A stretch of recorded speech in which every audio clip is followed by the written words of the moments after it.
Good morning, students. Let's continue the story of chapter 4 Bipin Babu's Lapse of Memory, part 4.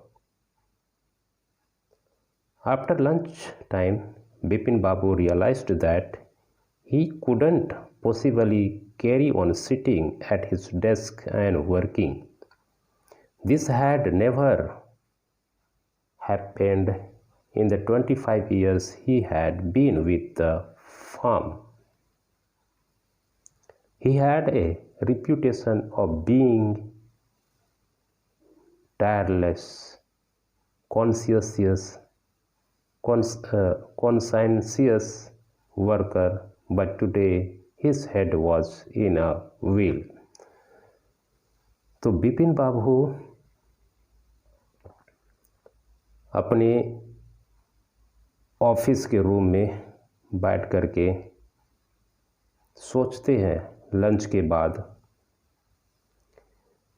कि मेरे काम करते 25 वर्ष हो गए, पर इन 25 वर्ष में ऐसा घटना और ऐसे चीज़ मेरे साथ कभी नहीं हुआ था और मैं बहुत ही प्रतिष्ठापूर्वक अपना काम करता रहा बिना थके हुए। लेकिन आज मेरा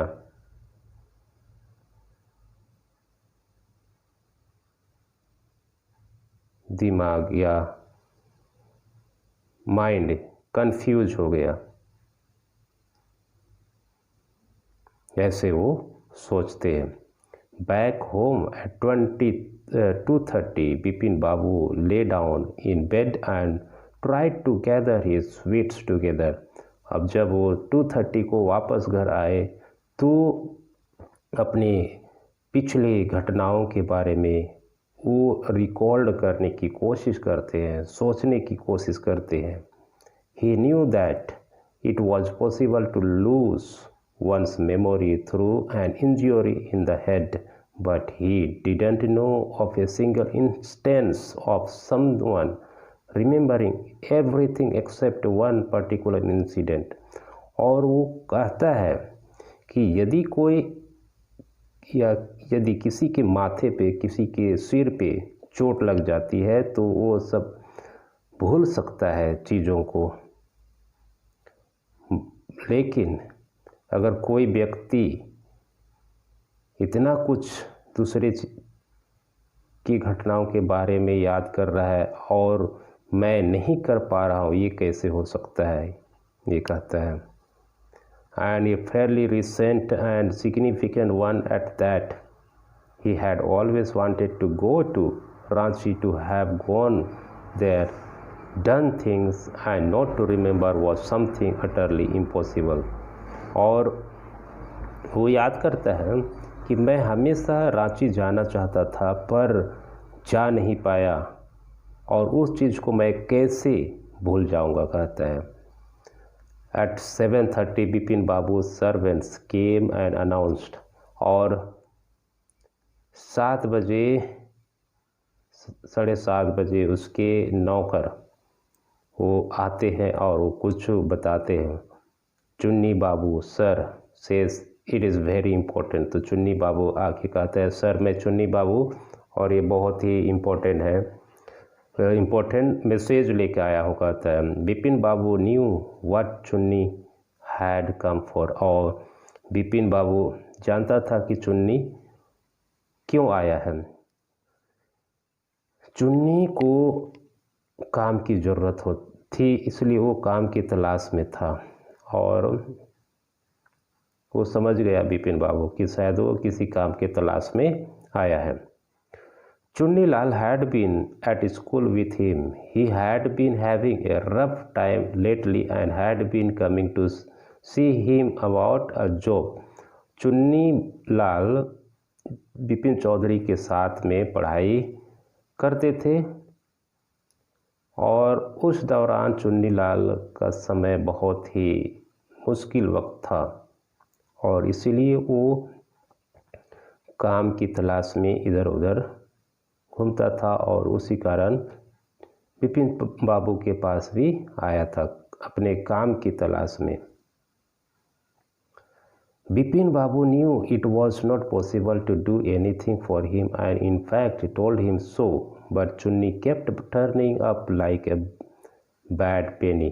और बिपिन बाबू जानते थे कि उसके लिए यह संभव नहीं था कि उसे काम दे सके, पर चुन्नी लाल में विश्वास था कि बिपिन बाबू उसे दे सकता है, तो इसलिए वो बार बार मतलब आता था और उसकी तरफ घूरता था।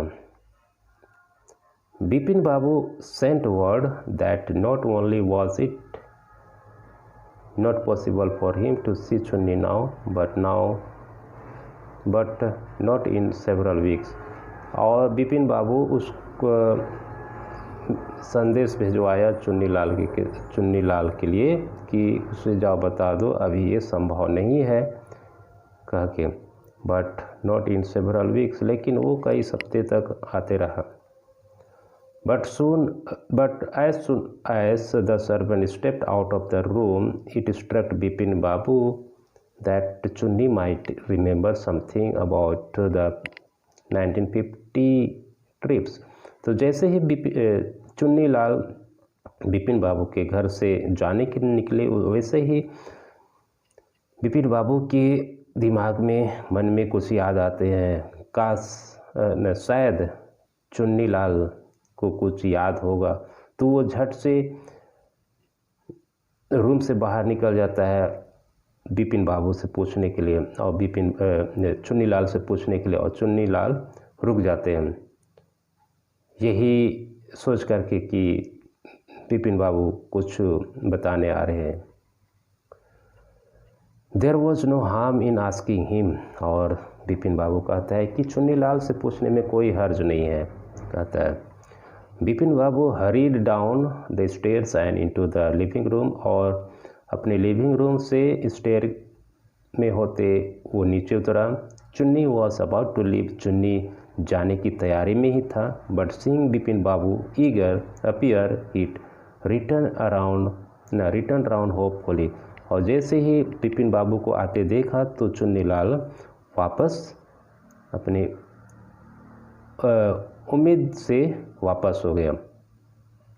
Bipin Babu didn't beat about the bush, और बिपिन बाबू मतलब इधर उधर की बातें नहीं करते थे।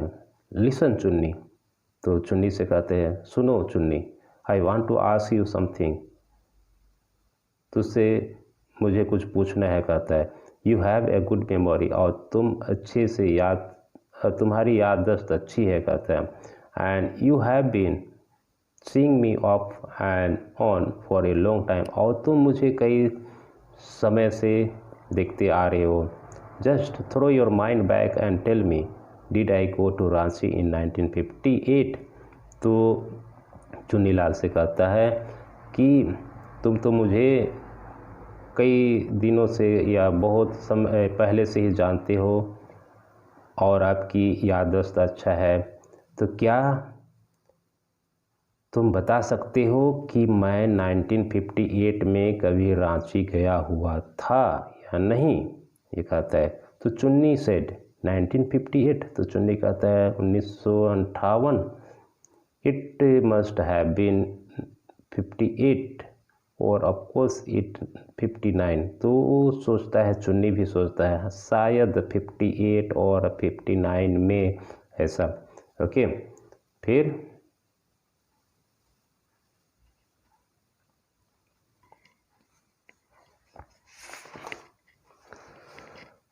तो स्टूडेंट्स आज के लिए यहीं तक पढ़ते हैं और बाकी का स्टोरी हम अगले वीडियो में डिस्कस करेंगे। तब तक के लिए आप लोग पढ़ते रहिए।